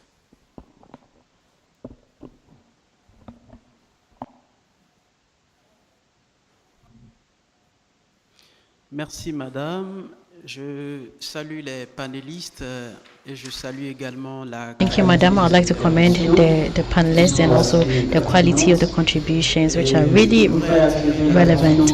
I would like to draw our attention to a number of elements on which I think West African CSOs need to reflect on, because a lot of efforts are being done in favor of the population. The first element is with regards to the tests. We have very good tests in our different countries, and even within ECOWAS, we have very great tests. We have the ECOWAS protocol, even. But wouldn't it be great to lead this fight in another angle? For example, ensuring the literacy of everyone, all the participants, grassroots citizens, because there are so many grassroots citizens who do not really know what is happening. And I have the impression that if we put emphasis on education of the population, I think it would facilitate understanding of the tests, the tests that we have. And if the population is aware of the tests that are there, then they would be able to hold government accountable in a better way. Because there are examples in history, in the Cuban history, Cuba gave a priority to literacy, education of its populations, and you see how the country was able to resist the sanctions imposed on them by the United States. And so I think today education and literacy are very important, and development partners do not want us to invest in these aspects.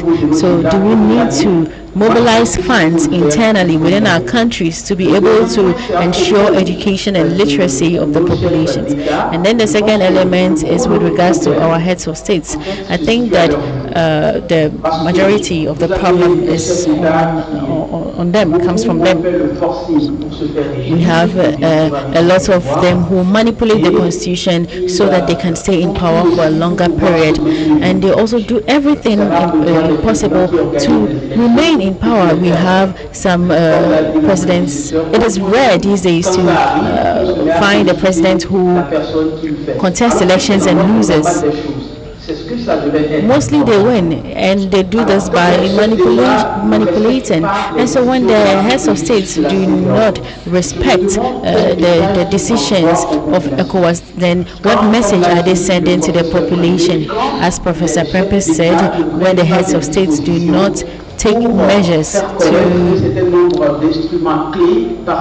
make the population get to understand some key instruments and only intervene when there is a coup d'etat, then what can be done? And I think that a lot of ill has been done, and CSOs need to be able to play their role. We need to find a means of fully playing our role to be able to make progress in this regard. Thank you.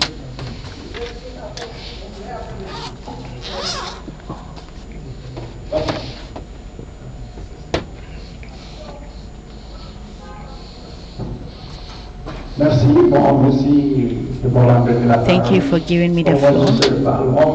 I will not take too much time because most of the things I had to say have been said by some of the speakers. My name is Ibasa. I am from Senegal. I'd like to emphasize simply on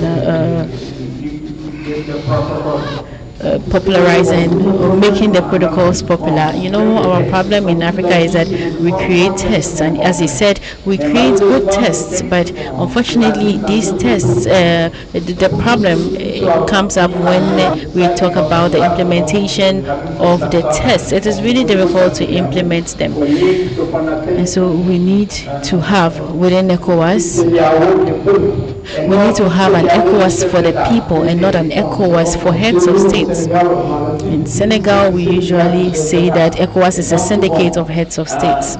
And there would always be a problem of leadership. I take the case of Senegal, for example. For almost 3 years, since 2020, we are faced with a lot of problems. Until today, we are not hearing ECOWAS's voice on the problems. And if there is a problem, they tell us to resolve the problems. They do not really intervene. And so with all these political issues that we are facing, and with ECOWAS being indifferent, you see it's not a good image that ECOWAS is promoting of itself. I consider ECOWAS as an institution that needs to really help the different states, and they really need to play their role. They need to ensure that the citizens are educated, for instance, and now this will help the citizens to really understand and take ownership of the protocols and the tests. And once they are able to take ownership of these tests, they will be able to force the leaders to implement these instruments. So this is what I wanted to bring to the table, and thank you all for listening to me.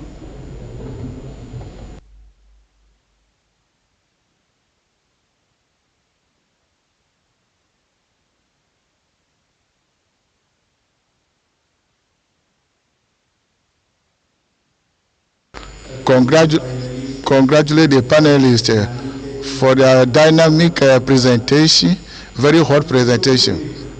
I was sleeping because of the lunch, but the relevance of the term is very and I was animated and I was excited. I was able to follow peacefully. I would like to. I have some. I want to thank all the interventions made by all of us, because there is a relevance to our topic. I want to refer to two aspects. The first one is the proposal by Professor Prempe regarding concrete actions with instruments which are binding, which will help us to live, to go out of this mess, because instead of just making philosophies, making declaration without concrete actions, I think we can think about the possibility of setting up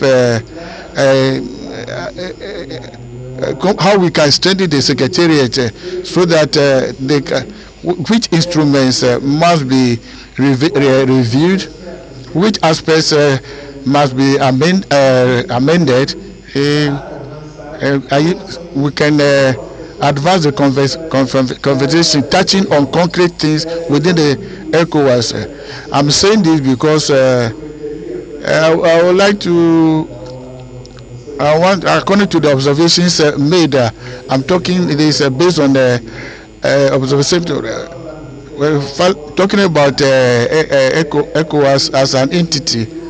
It's like, as somebody has said from Senegal, that we don't feel as a city. We don't feel as CDL. Like those. It's just like a club, a presidential club.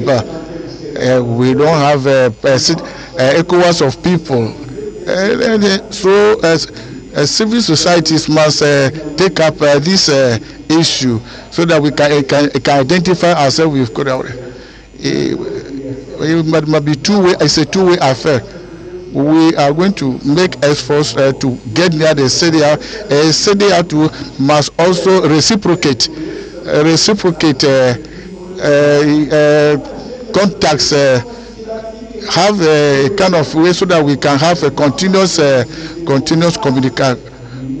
communication. Because either we cannot feel, we have to feel as belonging to the family of ECOWAS and be able to make our voice heard. It's like if you don't feel that part of it, ECOWAS, we don't have the means to talk about our problems. It's like an entity which is just existing there somewhere. And regarding in the area of intervention of instruments, we have the parliament, we have the component, the court, we have other GIABA, which is an entity, GIABA. We have to talk about GIABA. This is my suggestion.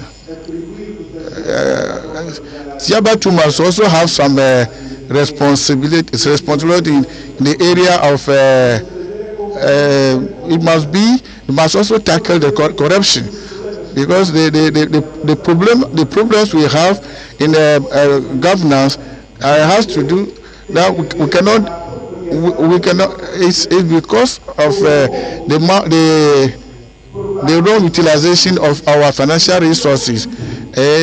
People are there without we have impunity, and the mandate of GIABA it must also include corruption.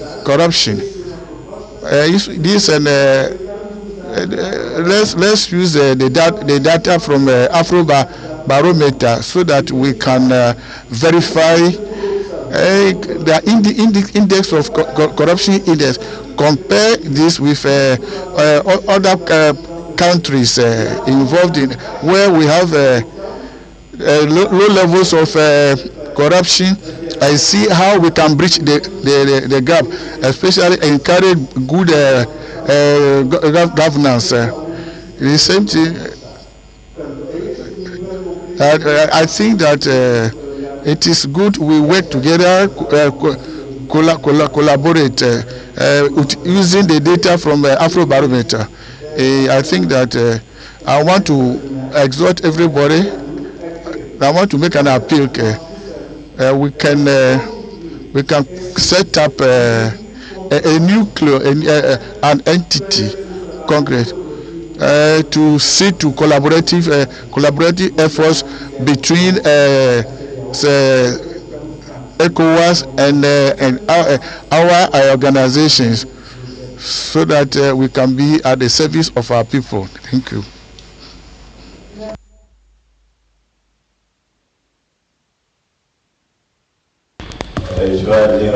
Thank you. I would be brief in my intervention. My name is Ousmane Lakonde from Palais Citoyen. With regards to regimes in transition, Mali, Burkina, Guinea, Niger, I have the impression that these are not regimes in transition. They are military regimes that are consolidating themselves, taking initiatives, and in the best of cases,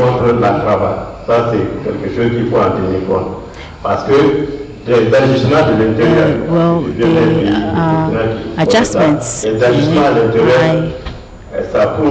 The adjustments that they are making means that they are there for a longer period. They are not just there to transition. And I think that there are countries that are unable to respect their own constitution, and so they are unable to respect their instruments. And then again, these countries, which is Mali, Niger, and Burkina Faso, we should try to understand what they are implementing to be able to better react.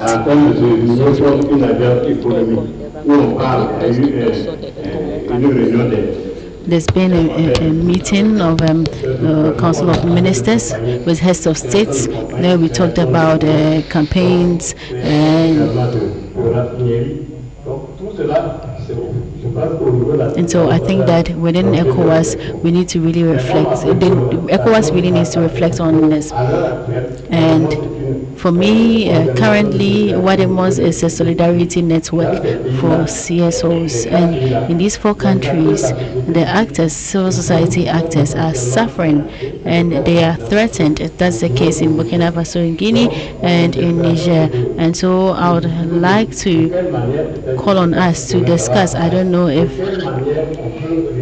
how we can react to bring support to all the CSOs that are threatened today, because I have friends who are being threatened, and so I would like to draw Wademo's attention on this situation. Thank you so much to you all. We've all been panelists and facilitators. Thank you so much for your different contributions. Now I'll give the floor to the panelists who are before you for them to give some answers. And I think that there were more contributions than questions, but I will still give the floor to the panelists to conclude. Dear panelists, you have the floor. Who would like to start?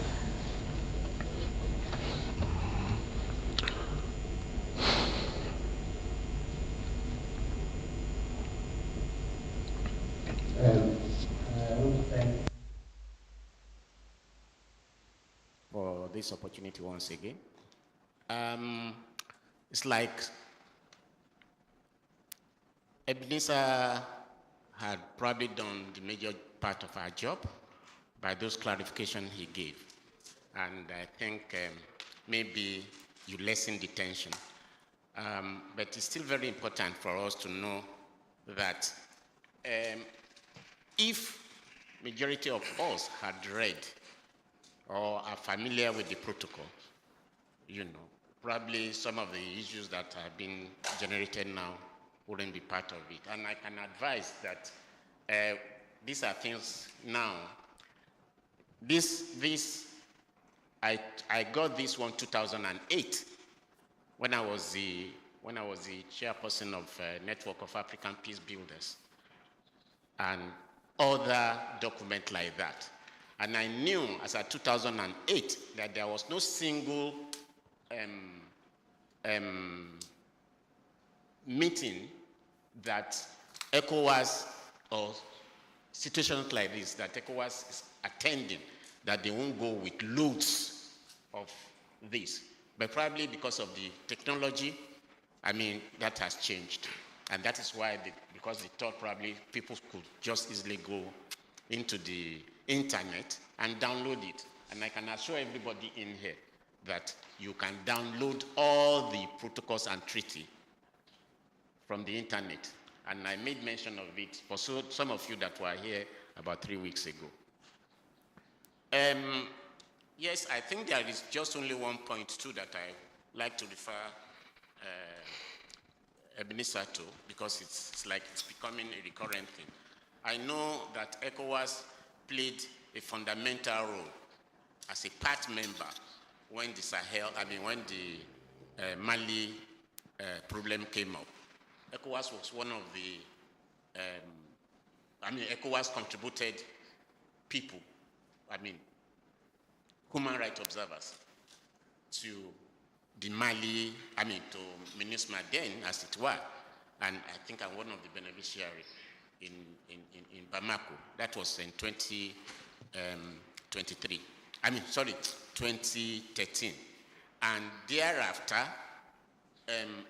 AU2 provided some member, and from there, when MINUSMA recap, AU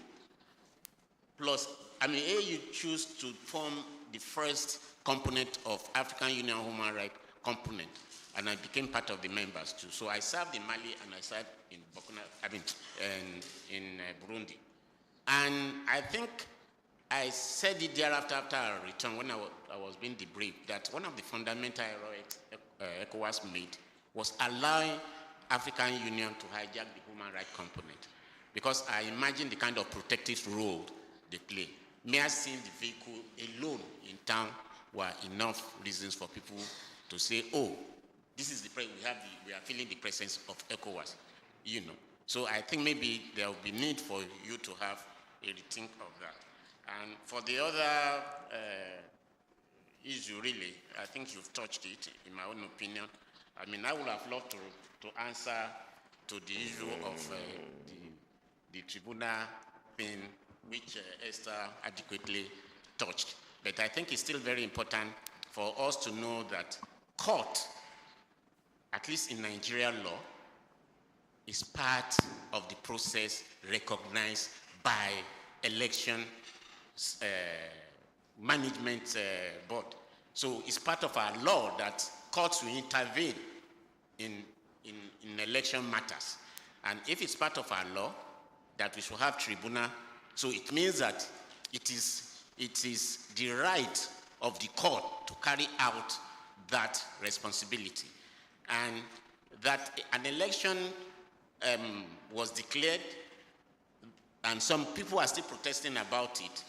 I mean, to me, it's part of the processes of the electoral system, and it shouldn't have caused any fuss. But then, if you go by the barometer about the religious issue, you know, the level of crisis people caused, they caused it just because they are refusal to accept when election is against them and when it's in their favor. You know, like what happened in the 2023 election. I happen to be part of I won't mention the name of the organization, but you know, I served, as one of the analysts for a foreign election observation mission. And I know what went wrong. So some of the report that we are relying on our quoting are are not things that one should even consider, because they were told before they left. If people want to really check what happened, they should go to Yiga's something and see the level of job the Yiga did. But we prefer to be quoting the foreign organization. So as I've said, for the rest, I don't think I should really participate in it. Thanks. Esther, s'il te plaît, il faut être très bref. Très bref, short. Thank you. Okay, Yes, okay. please. Okay. All right. Thank you. I think my concluding remarks would be, how can we as civil society organizations, or as people that represent a constituent from the countries that we are coming from, begin to work towards actual and full implementation of some of this protocol?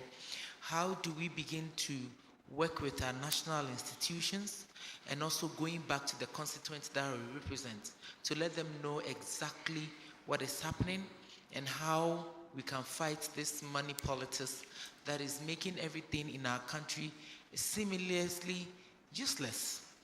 And my concluding, my brother mentioned something about how human rights defenders are being oppressed and harassed and nobody gets to know about them. I think that's why some of these platforms are very important. Being part of Wademos is extremely important, because not only for yourself alone, but it links you to so many other institutions. I also tend to work with an organization, African Defenders, that we support human rights defenders who are at risk by virtue of the work that they do. We have what we call the Ubuntu Hub Cities. The Hub Cities took into cognizance the languages and all that. So we have a Hub City based in Ghana here. We have a Hub City in Ivory Coast. We have a Hub City in Cape Verde. Now, what this Hub City serves is that if you're a human rights defender whose work, because of your work, you are harassed and all that, and you apply to us, and we assess your case, and we know that, yes, you are given the genuine fact. Now, the beauty of joining Wademos is that when it comes to us from you, and a reference is to Wademos officer or anything, it is easy for me to call Wademos officer who can testify and say, yes, indeed, you're a human rights defender, you are going through A, B, C, D, and it is easy for you to get the protection that you need. Gone were the days where we have to go and queue and look for shelter cities in Europe and all that. But now we're saying that Africans can still be safe on the continent. So not only, I forgot to mention Tunis, not the three countries, we also have the Arabic country in Tunis. So if you're in a Francophone country, that you have to be evacuated. If you don't want to go to Ivory Coast, Cape Verde is there, or Tunis is there. And then if you're an Anglophone and you don't want to come to Ghana, you can go to South Africa. You know, so we've made all these provisions within the region. So let's look at some of these protection mechanisms that has been put in place for, I mean, from where I sit, the decline in democracy has extremely highly effect on the work that human rights defenders are doing. And so on a daily basis, the reports that we receive on human rights defenders who are under attack is amazing, and it doesn't stop. It keeps rising. So we need to be each other's eye and make sure that the right people that needs protection get access to it. So, I mean, I'm here till tomorrow, so if you want to get any contact details or anything, we surely will share so that you can take advantage of the mechanisms that have been put in place. Thank you very much. À vous, Madame Esther. À présent, Monsieur Albert pour son mot.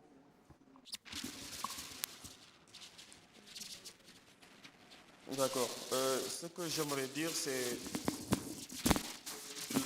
la CEDEAO. Oui, c'est allumé. Que la CEDEAO doit donc favoriser la création des espaces de dialogue et d'échange avec les différentes composantes de la société, qu'il s'agisse des experts, les organisations de la société civile, les politiciens et même la population, parce qu'il peut arriver que la CEDEAO prenne des décisions qui ont parfois un impact lourd sur la vie des positive impacts on the lives of the populations. When ECOWAS sanctions states, for example, the countries that have been sanctioned, realize that the populations of these countries are having difficulties due to the sanctions imposed. And so we need to ensure that all the instruments are known by everyone. And then again, we need to support youth initiatives on peace. Today, we have a big youth population, and so we need to be able to benefit from the youth as much as possible, because the youth do not need to only be a force that makes claims, but a force that makes proposals, because we know that our youth population is quite vulnerable to terrorists, and if we do not if we are not careful, the youth will be recruited by terrorist groups. And so we need to take this aspect into account. Thank you so much. Thank you so much. And now we give the floor to the professor.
democracy and all the things we're doing are really geared at changing this kind of power dynamics in our countries. So it is interesting that ECOWAS, which we are counting on to be part of this kind of transformation, is, however, stuck in this old system itself. So I think part of what I would say is that we need ECOWAS also to reform, to democratize. Right? We cannot be pursuing democracy in the member states when ECOWAS is still the same old structure we are trying to democratize in our countries. So that would mean that we need to redistribute power within the ECOWAS system. There has to be, ECOWAS reform has to be part of the agenda. What is ECOWAS's Agenda 2063 looking like for the region? Where is ECOWAS's Agenda 2050? We must have an ECOWAS agenda that says that by 2050, this is how the ECOWAS Parliament must look like. It must not look like the way it looks today. So, for example, what if we had an ECOWAS Parliament? I recently attended a session of the ECOWAS Parliament in Winneba. And clearly, if we want to democratize the region, if we want to solve some of the problems we have in the region, that ECOWAS Parliament, the current one that we have, the structure, is not fit for purpose. It just cannot work. Right? So what if, for example, by, say, 2050, we say we will elect ECOWAS from within the member states, not the way we do it today. So, for example, in every election that happens in the member state, about 5 or whatever number is allocated to a country, a certain number of independent candidates, no political party, independent candidates will run on ECOWAS ticket to be elected in that election. What if we said that, right? So you have something like that. We are choosing directly, the citizens are choosing their representatives to go and constitute an ECOWAS parliament in Abuja, right? That kind of a reform agenda must be clear. There must be timelines. ECOWAS must have some agenda like that, 2060, 2050, 2040. What must ECOWAS look like? What must the parliament? And I think we should start from the parliament, because the parliament is the closest to the people, is the closest to the civil society. Once we start that kind of a process, I think we would then be carrying ECOWAS along with us. As we reform, as we democratize, ECOWAS too will be democratizing. But we cannot be too far ahead of ECOWAS. If we keep going there and it is stuck in the way we are doing term limits, ECOWAS doesn't like term limits. We are doing this, ECOWAS doesn't like this. It won't work. So ECOWAS must evolve along with us. And so I think we need to push our civil society these kinds of ideas. Somebody asked about, should we regionalize elections? I think the two main problems, sources of conflict in the region come from security and elections. And if there is anything ECOWAS must aim to regionalize, I think it will be those two things. ECOWAS must aim to regionalize security and regionalize election supervision, election monitoring, or some form of election, I don't know if it's adjudication, but elections are such a source of conflict which spread to other countries that at some point, maybe Agenda 2060, Agenda 2050, ECOWAS must move towards regionalizing some of these kinds of things. And I'm happy to hear that the investment, the kind of investment being made in security. Because seriously speaking, if we don't help countries that are fragile, that don't have secure borders, that don't have, you cannot build democracy on the backs of very insecure states. So the investments in security, I think, are very important. Now, ECOWAS has ambassadors in our various countries. What do? We are talking about popularizing ECOWAS protocol. That must be one of the key tasks of an ECOWAS ambassador. If you are an ECOWAS ambassador to Ghana, one of your key deliverables must be to popularize ECOWAS protocol. Simple. And that is something we can work with the ambassadors on very easily as civil society. It must be something that they are able to do along with us. So I think, there are a number of things, but I do believe that there is an opportunity for us to really seriously dialogue with ECOWAS to make serious input. Some of these ideas will not work in the current structure, but I think also that the Commission, which is the civil service of the ECOWAS really, and therefore it's not the executive branch as such, but the Commission should also sometimes take on board some of these proposals as as almost like some futuristic, it's a technocratic body, a bureaucratic body. It must take on some of these input, not because it can be implemented today, but as something to work towards in the future. You know, you can bring it to your notice, to the notice of the commission, that, oh, there's this idea about how we might enforce or operationalize the ECOWAS protocols. It may not be something you can implement today given the structure, but if it's there, then at least it can be a reference point for conversation, and we can make efforts to move towards those kinds of endpoints.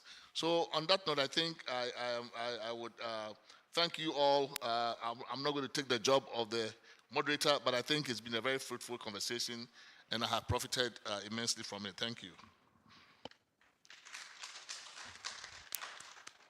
Merci beaucoup, cher professeur. C'est moi qui vous remercie. Professor.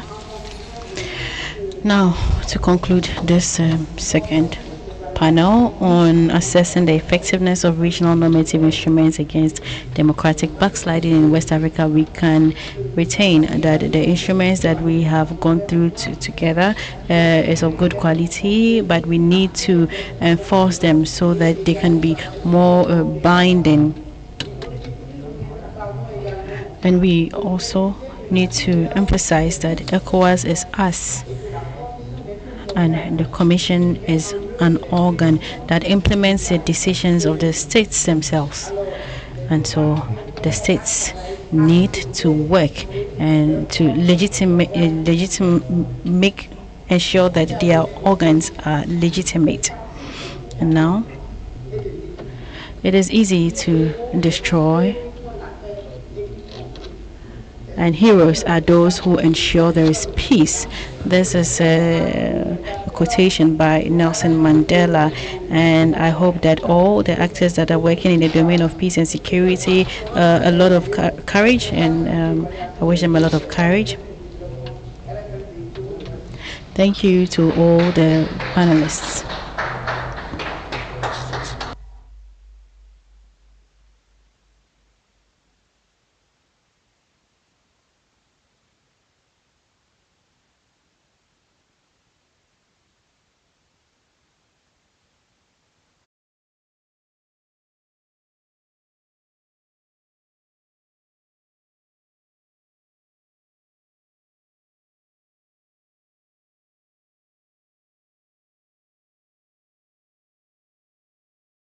But I'm doing that in honor of our moderator, who spoke French, and is also female, to give the balance up. So merci beaucoup, madame. Yeah. So the first round of applause goes to the moderator. She did a great job. She has a lot of patience as well. You clap for yourself. All right. Excellent. She's clapping for herself.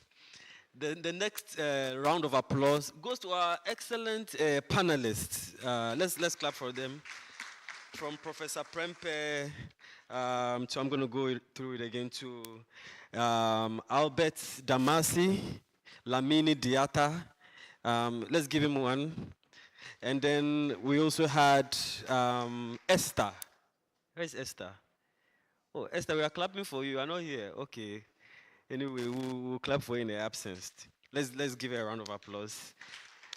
Executive Director, Gender Center for Empowering Development. That was a very good discussion. And also to all of us here who asked questions and participated. I saw that Florence didn't want to discriminate, so I like her style. She went here first, made sure she got everybody, and then she came here and did the same thing.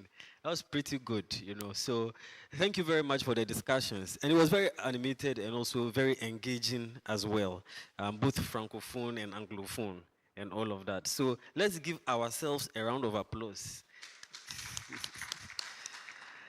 All right, so this has been a great first day.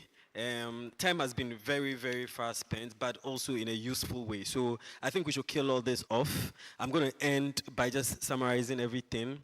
From all the conversations, I can tell that I've just thematized them into 5 distinct themes. One, the issue of stateness. Next, the issue of political participation came up very strongly.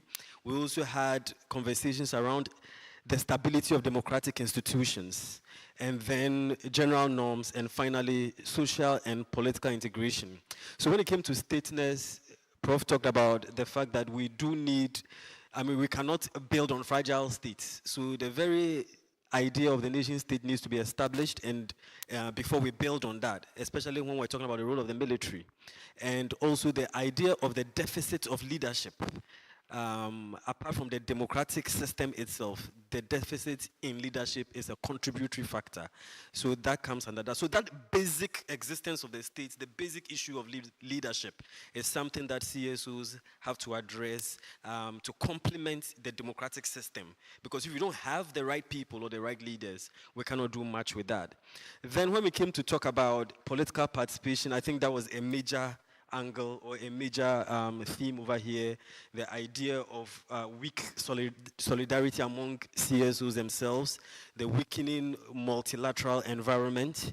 Political participation was also looked at from the other side, which is ECOWAS, you know, and Mr. Exedu was very forceful in telling us that we are ECOWAS, and so we need to have a sense of belonging to the organization.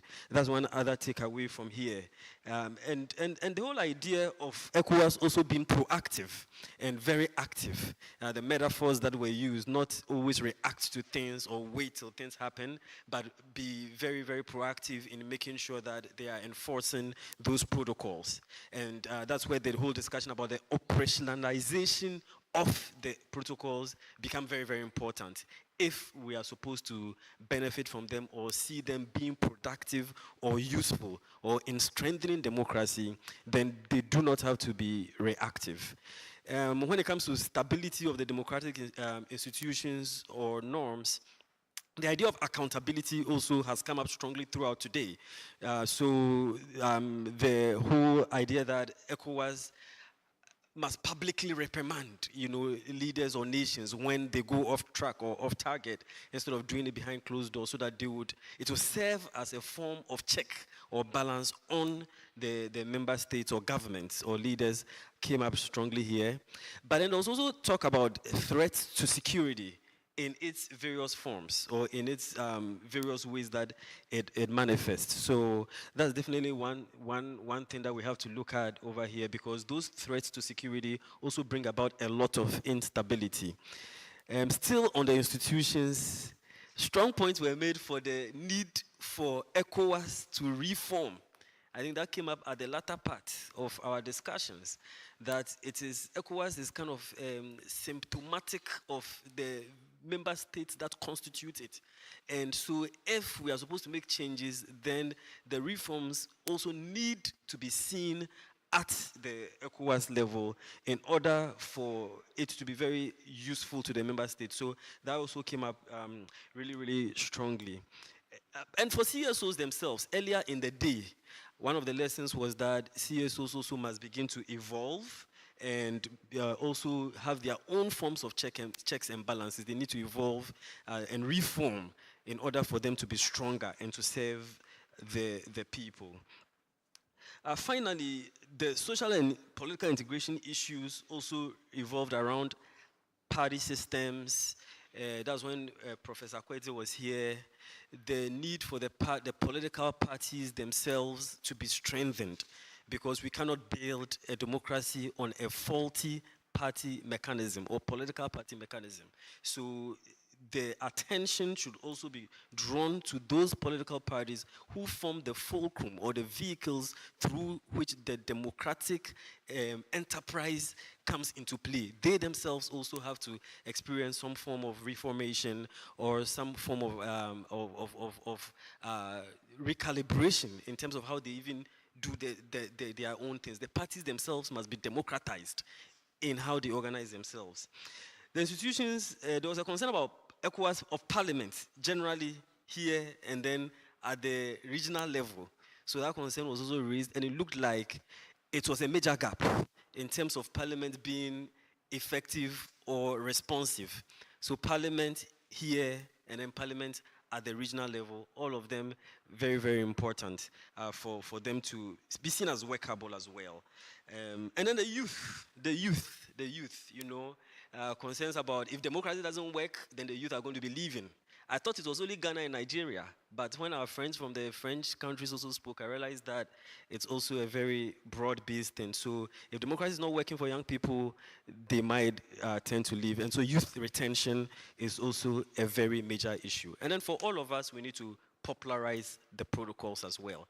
And that is where the talk about the media is concerned. The media need to be seen as being an integral part of this whole process, and not just reporting on the issues, but they also need to set the agenda and be seen as being at the forefront of consolidating or helping to halt the retrogression of democracy. So, ladies and gentlemen, this will bring us to an end for our discussions today. Hopefully, we'll have an equally good time of deliberation and discourse tomorrow as well. On this note, I thank you all very much.